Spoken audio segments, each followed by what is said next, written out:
Secret. Oh, ayan, Mikoy. Ang ganda ng mensahe, Mikoy. Kumbaga, pahirapan mo yung mga basher, Mikoy. Sa pananahimik. Sa pananahimik mo, huwag ka daw. Hayaan mo sila. Oo. Hayaan mo sila maglupasay dyan na kakabal sa'yo.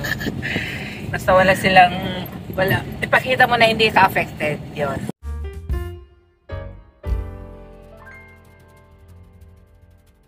Ay, good morning. Ayan, good morning po sa ating mga viewers. Ayan, good morning. Isang mapagpalang araw sa ating lahat. So ngayon guys, ito na, no? Ito yung sinasabi. Ayan. So balik Manila muna kami ni Mrs. Nilin TV 143. Ayan po siya. Ayan, mag-hi ka muna dyan. Hello, good morning. Ayan, good morning. Concentrate ka sa driving mo kasi medyo malayo-layo ang ating lalakbay. Okay. So guys, ngayong umaga, no, para update na rin sa ating mga solid subscribers. Yan, babiyahe kami ni Mrs. papuntang Manila. Meron lang kami asikasuhin. Ano ba ating gagawin doon? Babalik na ba tayo doon o ano lang? Depende. Silipin muna natin kasi baka umikot na yung bahay namin baka nasa likod na yung harapan.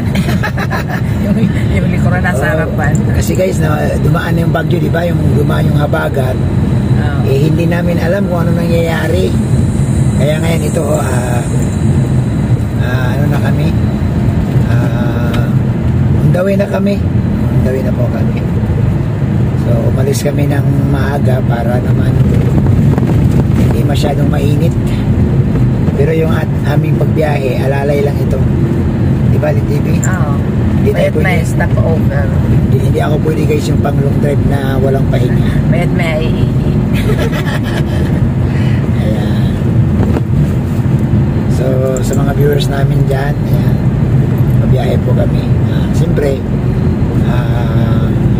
update ko kayo kung sa mga lugar. Mamaya ipapakita ko sa inyo mga lugar na nidaanan yung sigsag.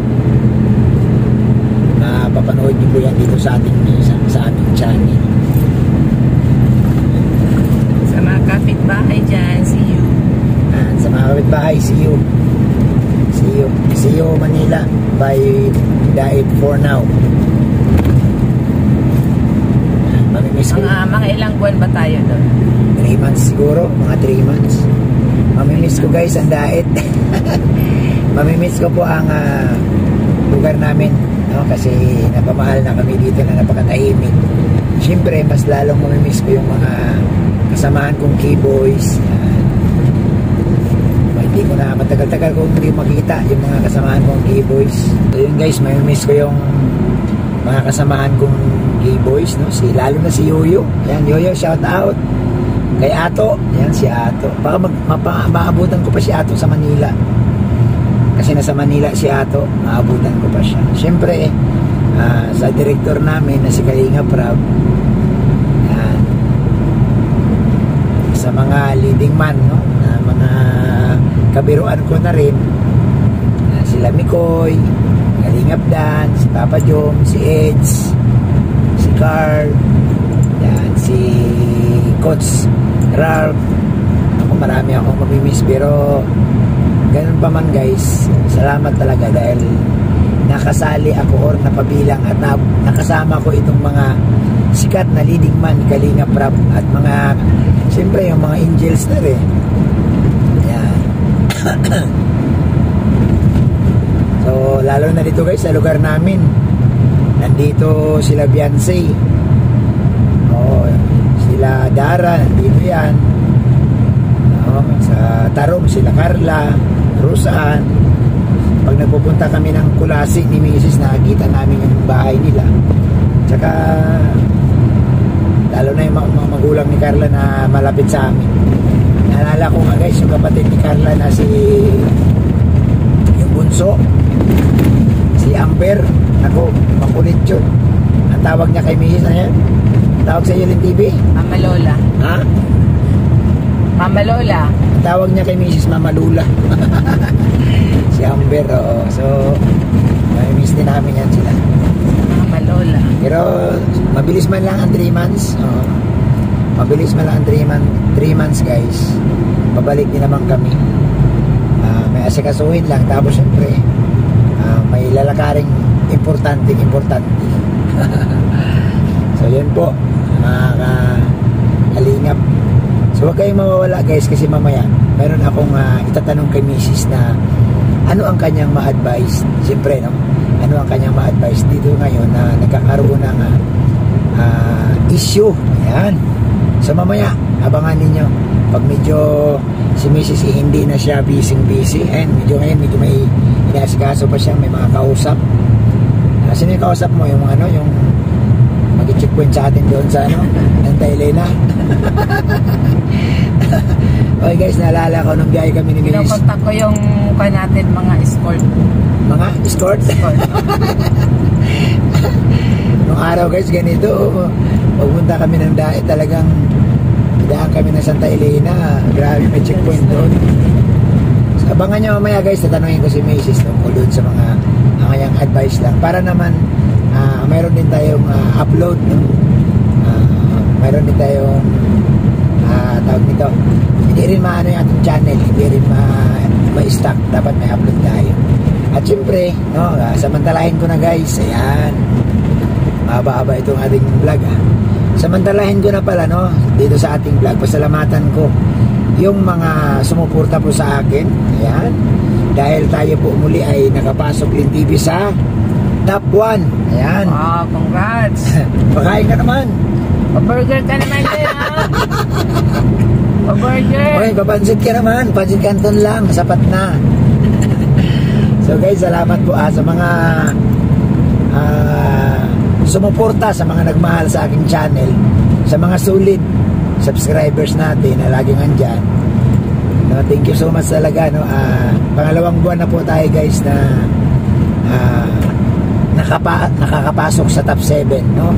Sa survey ni Sergio Ray Paunil. Shout out sa inyong lahat. So siyempre hindi man yan natin makukuha yung ating views kung hindi dahil sa inyo. Kaya salamat. So anong message mo sa akin ng TV? Dahil top 1 ako. Congrats na. Congrats lang. Congrats. Akala ko pakakainin mo ako eh. Keep up the good work. So sisipagan pa natin yung ating ginagawa. And panatiliing mahinahon. Yan. Panatiliin na natin mahinahon lang tayo. Maging kalmado. Yan. Uy, batiin mo pala yung mga tropa mo, yung Team A1. Yung Team A1, ikaw pa naman nagbigay ng ano dyan, ng pangalan. Ewan ko sa inyo. Guys, ewan ko sa inyo. balik tanaw lang tayo ha. Itong Team A1 guys. Parang ganito rin dito sa sakyan eh. Yung Team A1 guys, nung araw yan, kabiro-biruan, mga sila Nagka-live ka ganito eh. Melody Melbourne, mga dating member. Nagtatanungan sila ano ang Magbubuo ng grupo. magbubuo ng grupo, ano ang pangalan. So nahirapan sila na kung anong ipangalan. Nagsuggest si Mrs. Anong sabi mo dati sa kanila? Ha? Sabi ko ang bagay sa inyo mga A1. Team A1. So shout out sa Team A1. Saludo po. Buo ang inyong samahan. Kasi nga that time yung mga pinag-uusapan mga kaiwanan. So hanggang ngayon ginamit nila yung Team A1 kahit wala na ang Danjoy. Oo. So shout out no sa mga member dyan sa Team A1. Yan, tuloy-tuloy lang, maging mahinahon tayo, magiging kalmado tayo guys. So abangan nyo pa po guys yung interview ko kay Miss mamaya. Alamin natin sa kanya. Ituloy nyo lang pagiging mga A1. Oy, pati may mga Team A1, si Melody. Yan. Love you all, Team A1. Ayan, no. Tuloy marami. Ano yung Team A1? Ewan ko. Ewan ko. Ay, shout out po sa Genetics International, Genetics local. Ayan. Shout out po. At syempre, belated happy birthday kay Nanay Imelda. Pabatiin mo sa Nanay Imelda. Nag-birthday na karaan. Talaga, belated happy birthday po, Nanay Imelda. Nanay Imelda. Wish you.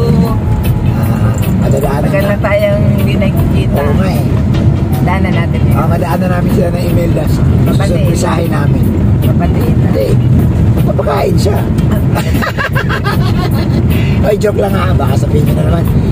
Oy, salamat po sa lahat mga kalingap. So, abangan nyo ba mamaya?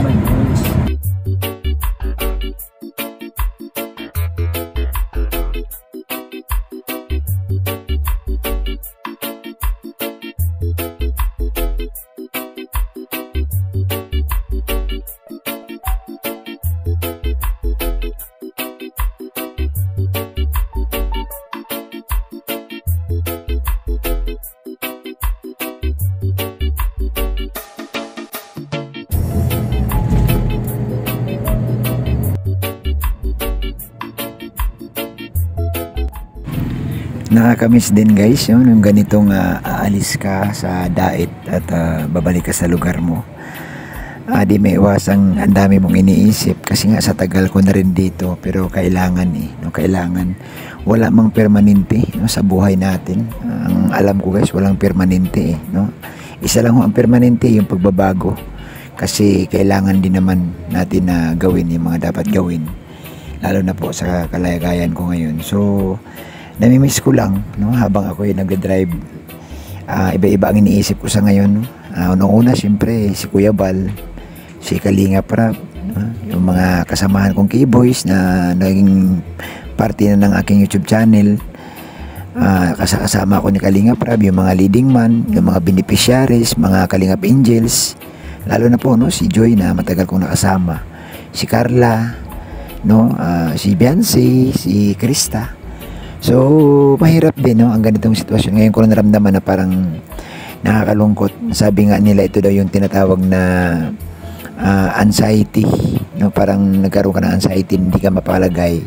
Pero ganun pa man, siyempre maunawaan din naman nila ni Kalinga Prab yung ating pag-alis dahil may asikasuwenteng mahalaga para sa ating kalusugan. At siyempre papasyalan yung aming tahanan, aming tirahan doon sa Manila dahil ilang bagyo na po guys ang lumipas, hindi pa kami nakapunta, hindi pa namin na bibisita. So ito yung pagkakataon na muli mapuntahan namin ang aming lugar kung saan po ako talaga nakatira. Hindi pa ako vlogger, ito yung lugar na dito ako lumaki.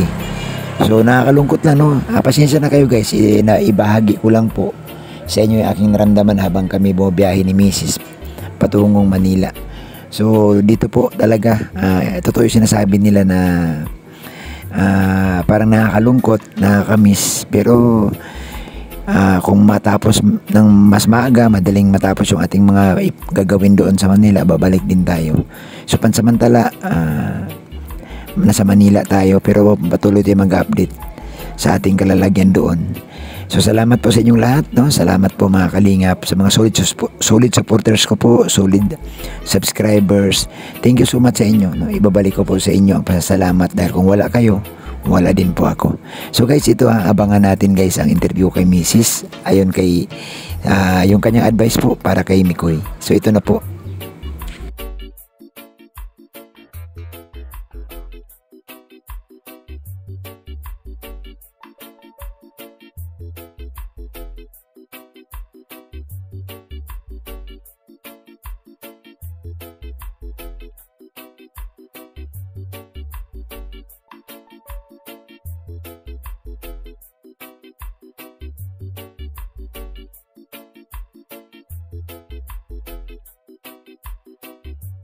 Guys, so maayos naman yung ating pagbiyahe papuntang Manila. Yan, kasama namin mga anak sa likod. So tanongin natin ngayon si Lin TV 143. Yes, okay naman po ang ating pagbiyahe. Ayan, nasa na kami ngayon, nasa papuntang Gumaka na ito. Yan. So Lin TV, mayroon lang akong tanong sa'yo. Ano yung advice mo kay Kalingap Mikoy? Kasi si Kalingap Mikoy ngayon napipiko na sa mga basher. Dapat ba talaga siyang sumagot o hindi? Hindi naman lahat ng mga pambabas or mga katanungan ng mga viewers mo kailangan mong sagutin. So kung sa tingin mo kaya mong tayuan, kaya mong panindigan, kakayanin ng dibdib mo, sumagot ka. Pero kung medyo mahina ka pa, wag na lang, just say no. Kasi ang nangyari kasi doon sa live niya, nakikiusap na siya sa mga basher na kung maaari daw itigil na. Alam mo naman ang mga basher di ba ang basher hindi may natigil? Alam mo Mikoy, yan, bigyan mo advice si Mikoy. alam mo Mikoy, silence is the best revenge. Aba, ibig sabihin yung pag matahimik, pinakamagandang paghihiganti.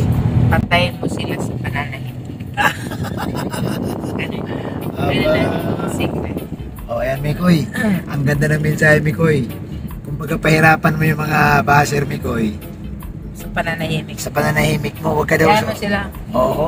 Hayaan mo sila maglupasay dyan na kakabal sa'yo. Basta wala silang, ipakita mo na hindi ka affected. Yun. Hindi kasi napansin kasi nila, lahat ng mga galaw ni Mikoy, binabantayan nila. Pag si Mikoy pag affected ka, lalo kang ibabas aasarin, niyan, lalo kang aasarin. Tuwang-tuwa sila kasi affected ka. Pero ipakita mo sa kanila na kahit anong gawin nila, kahit anong sabihin nila, ipakita mo sa kanila na hindi ka apektado. Walang kwan sa'yo. Walang ang nangyayari pa epekto. kasi Ilin TV, doon mismo sa live niya, binabakbakan siya ng mga buzzer. Patayin mo ang comment section. Ay, tama. Ay, alam mo, bismo ko. Alam mo, Kalingap Mikoy, maganda yung sabi ni Mrs. I-off, no? Para ikaw lang ang bida. I-off mo ang comment. Ayan. Ikaw lang ang bida. Wala sila magagawa. Manggigigil lang sila sa'yo. Oo. Yan. So, yan. Kalingap Mikoy. Yan, magandang advice ni Mrs. Kalingap Mikoy sa'yo na patayin mo sila sa iyong pagiging pananahimik. Hayaan mo sila mag-isip na kung ano-ano. Basta importante, iba na sa Kalingap si Mikoy at tumutulong. No. Kasi marami din siyang charity eh. Oo. So, yun ang yun ang advice mo. Hayaan mo sila. Kung sa kabila ng mga ginagawa mong maayos, wala ka namang inaapakan tao, ganun pa din ang mga comments sa'yo, hayaan mo sila. Kasi ganito rin TV, sa kaalaman mo Hindi kasi. mo mapiplease ang lahat.